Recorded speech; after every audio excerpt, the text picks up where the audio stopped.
गुरु भगवान के अनंत अनंत शुक्राने। जागृत विहार करें, स्वप्न में विहार करें, सुषुप्ति में विहार करें, सोती हुई वृत्तियों से विहार करें, सपना देखती हुई वृत्ति से विहार करें, जागती हुई वृत्ति से विहार करें, संपूर्ण वृत्तियों से उलझा हुआ, उनमें अनुसित, उनमें अनुगत ये बांके बिहारी, इसकी मिलने की जो आकांक्षा जागती है वह संसार से वैराग देती है। यानी जो टेढ़ी टांग वाला ये है बांके बिहारी, इससे मिलने की जब आकांक्षा जागती है तो संसार से वैराग देती है। एक ही मन तो है, उसको चाहे विषय भोग लगाए चाहे भक्ति कमाए, तो या तो आप भगवान में ही लगा लीजिए या संसार में ही लगा लीजिए।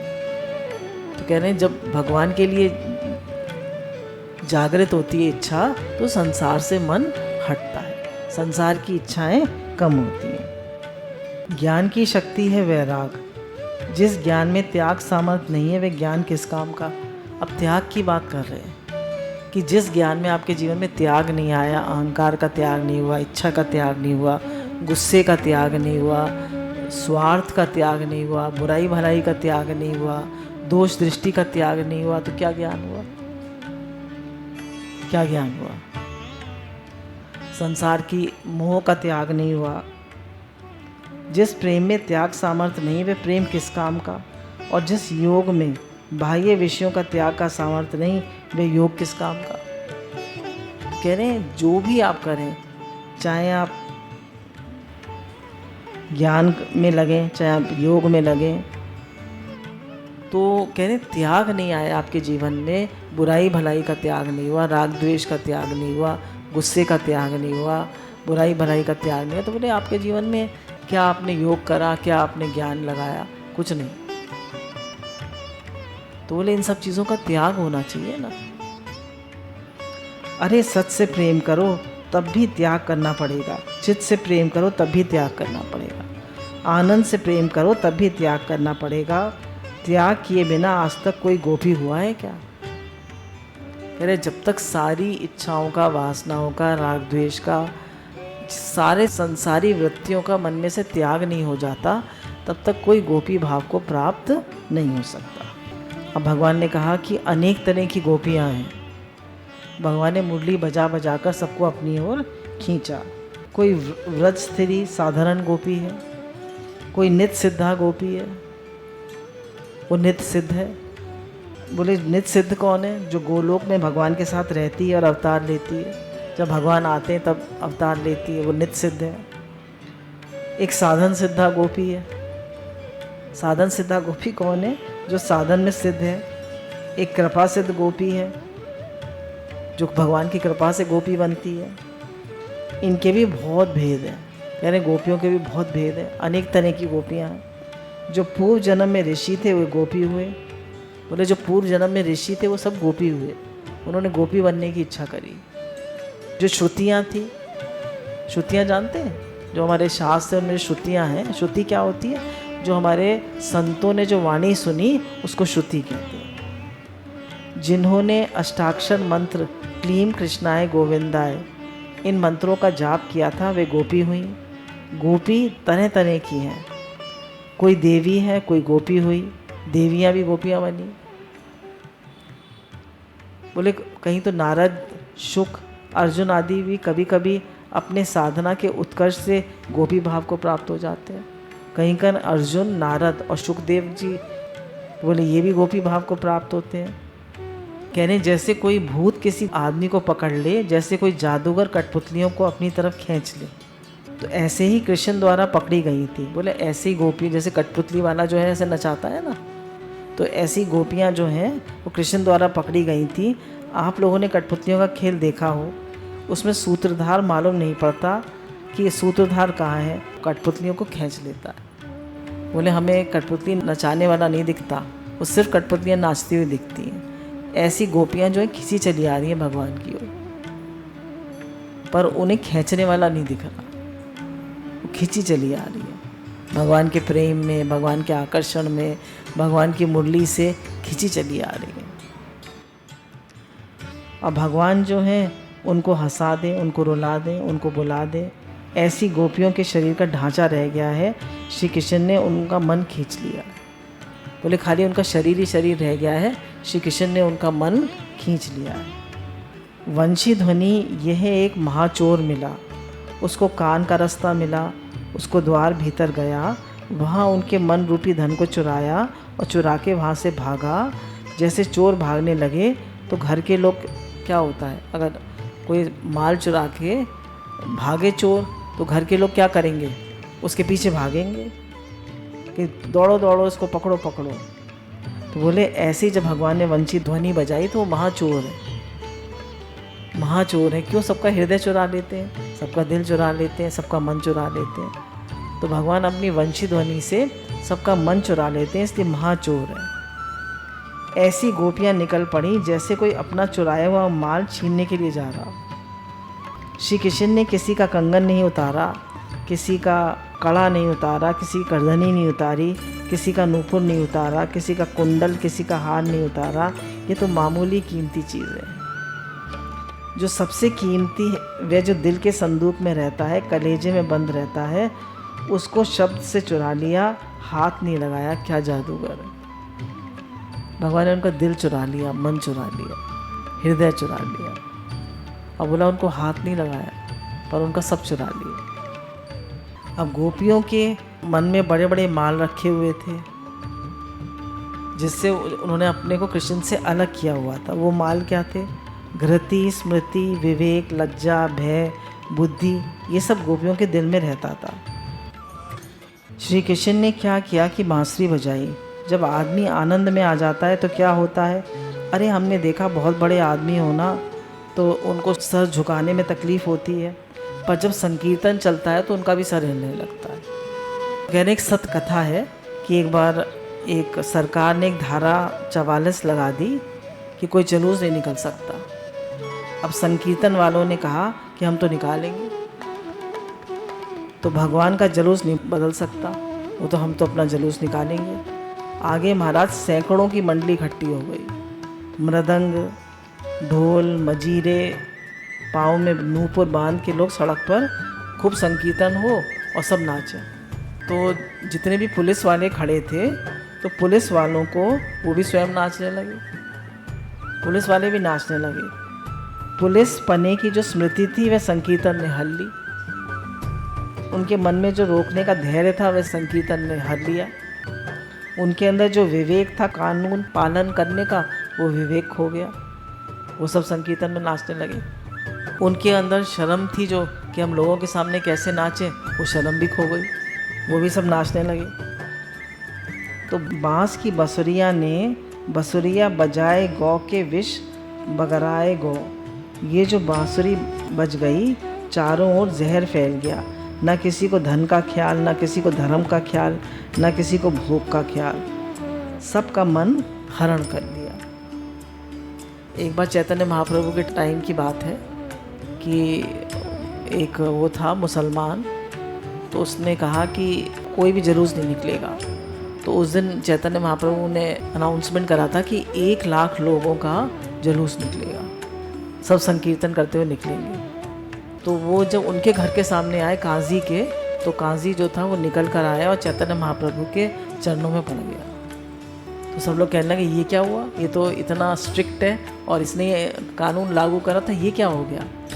तो रात को भगवान ने उसको स्वप्न दिया था कि अगर तुमने चैतन्य महाप्रभु को हाथ भी लगाया तो भगवान शेर बनकर आए थे, मैं तुम्हें ऐसे फाड़ दूंगा। तो भगवान कुछ भी करा सकते हैं। तो अब बताया, पुलिस वालों को नचा दिया, पुलिस वालों को भुलवा दिया। जब संकीर्तन किया, ढोल मजीरे बजे तो सब भूल गए, सब नाचने लगे। तो बोला एक बार स्वामी रामतीर्थ मथुरा आए, तो पहले सबके, हम जब मथुरा जाते हैं तो हमारे पहले पैर निकलते हैं, सर निकलता है पैर, तो उनका पहले उन्होंने सर झुकाया, पैर उन्होंने नहीं निकाले आगे, पहले उन्होंने अपना सर झुकाया, तब वो निकले। बोले वेदांती बनने से पहले वो कृष्ण भक्त थे, वो कृष्ण के लिए बहुत रोते थे, बाद में बने वो वेदांती। तो लोगों ने एक बार उनसे प्रश्न पूछा कि ऐसी क्या बात थी वंशी में कि गोपियाँ जो है रात में खिंची चली आई भगवान के पास, ऐसी क्या बात थी।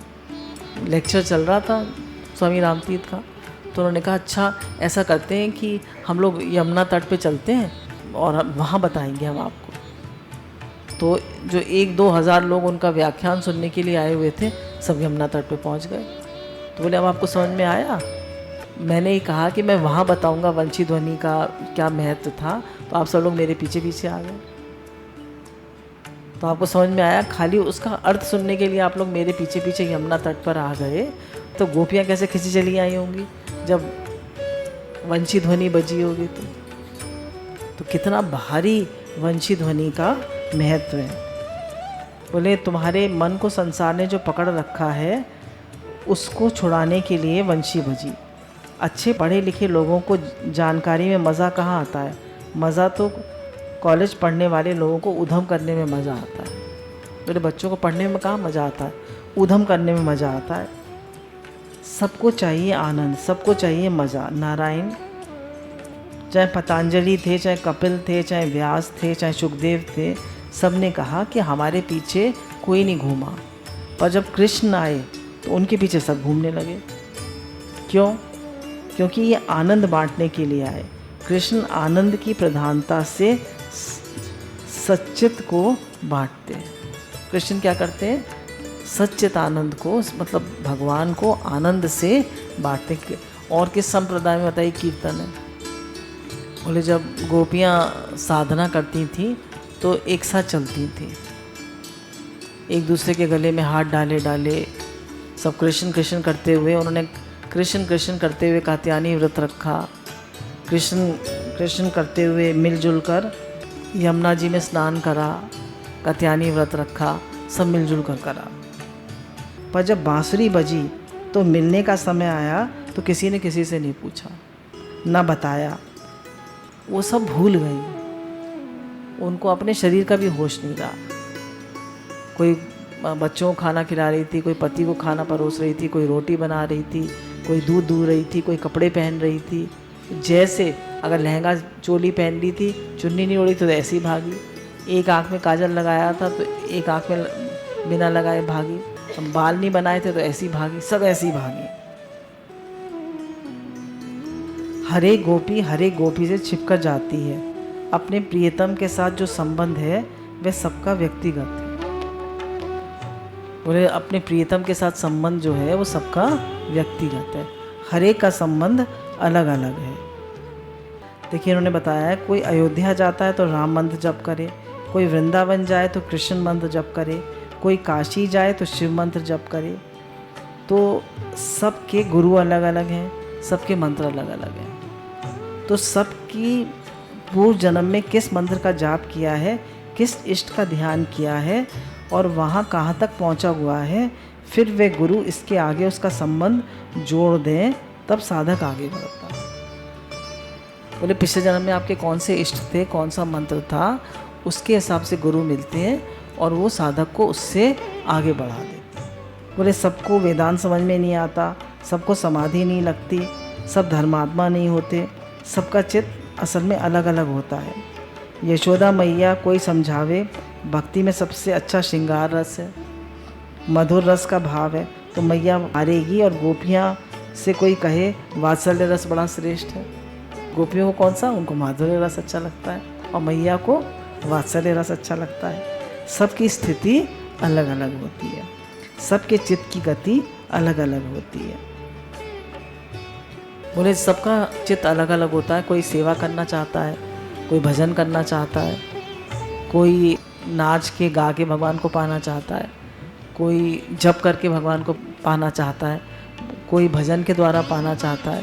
तो कह रहे हैं सबकी स्थिति अलग अलग है। तो कह रहे हैं बोले जिन लोगों ने सबको मिलाने की कोशिश करी वो सब हार गए, वो मिला नहीं पाए लोग। परंतु क्या समन्वय होगा? गोपियों ने एक दूसरे को बताया नहीं, एक निकली तो सांस मिल गई। रास्ते में कुमारियाँ भी आईं और विवाहिता भी आईं।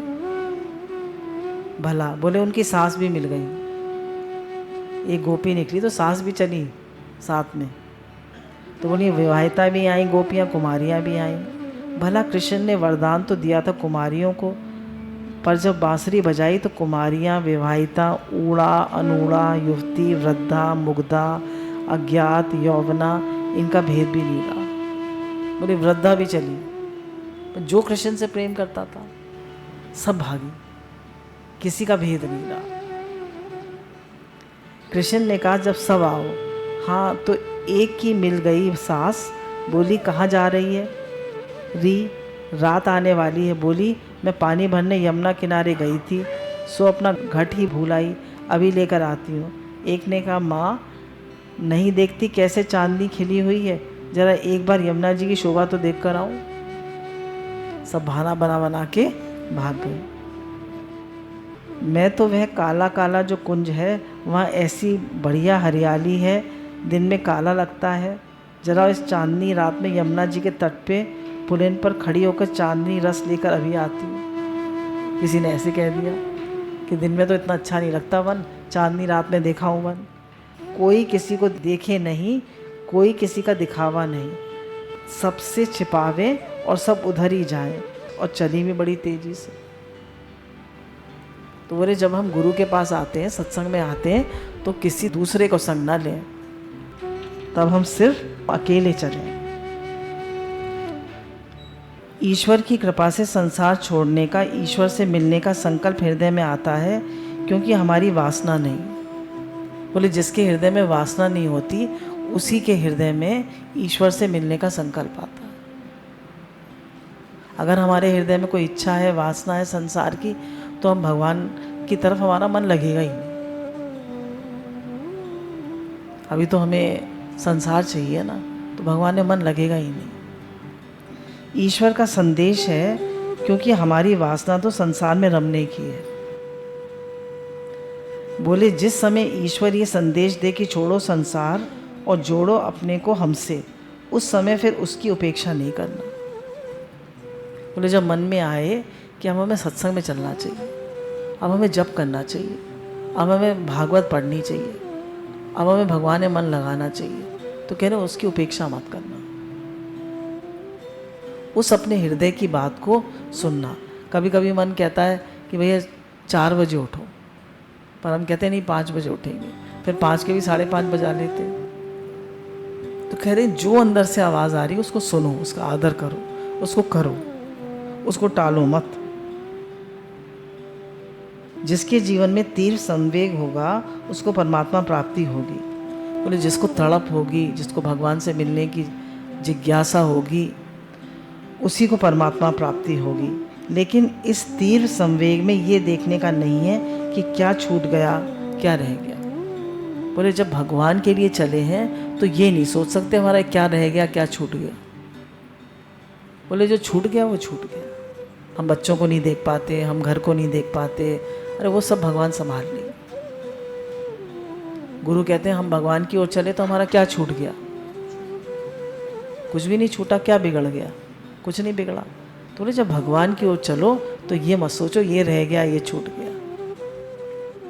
गोपियाँ तीव्र संवेग से जब कृष्ण की ओर चली तो गोपियों ने ये नहीं सोचा कि सांप काट लेगा, रात का समय है, जंगल में जा रहे हैं। गोपियों ने नहीं ये सोचा कि कहीं चोर ना मिल जाए, कहीं भूत ना पकड़ ले, कहीं बिच्छू ना डस ले, कहीं कांटा ना चुभ जाए। ये सब याद नहीं आया गोपी को, क्योंकि उसकी नज़र कृष्ण पर थी, क्योंकि उसकी नज़र भगवान पे थी। आपने लैला मजनू की कहानी सुनी होगी। बाजार में ये घोषणा कर दी गई कि मजनू जहाँ हो और खाने पीने की चीज़ मांगे तो मुफ्त में दे दी जाए। गांव में हज़ारों मजनू पैदा हो गए, उस पर सब मुफ्त खाना चाहते हैं। दुकान पर बिल आवे कि इन्होंने इतना लिया, इतना लिया, एक मजनू कितना खाए। बोले असली मजनू की परीक्षा होगी। मचान पर लैला को बिठा दिया गया और चारों तरफ आग लगा दी गई। अब घोषणा की गई कि लैला मजनू से मिलना चाहती है। सब मजनू आग देखकर भाग गए, और जो असली मजनू था उसको लैला ही दिखती थी, आग दिखती नहीं थी। उसको लैला ही दिखती थी, आग नहीं दिखती थी। गोपी जब घर से निकली तो उसको बिच्छू सांप नहीं दिखता था, उसको माँ बाप नहीं दिखते थे, भाई बंधु नहीं दिखते थे, सास ससुर नहीं दिखते थे, उसको दिखते थे बांसुरी बजाते हुए कृष्ण। उसको कुछ नहीं दिखता था। इतनी वेग से गोपी जा रही थी कि कुंडल, कंकड़, कंकड़ी, करधनी सब बजने लगे। कहाँ चली? जहाँ वह कांत था, जहाँ वह प्यारा था, हमको प्यारे के पास पहुंचने से मतलब है, रास्ते के विघ्न बाधा से क्या मतलब है, प्रेमी के लिए शरीर की क्या कीमत है, सब की सब चल पड़े। बोले प्रेमी के लिए शरीर की कोई कीमत नहीं है। तो बोले जब भगवान से प्रेम हो जाए तो उसको फिर और कुछ नहीं सूझता। संत महात्माओं को देखिए कितना तप करते हैं।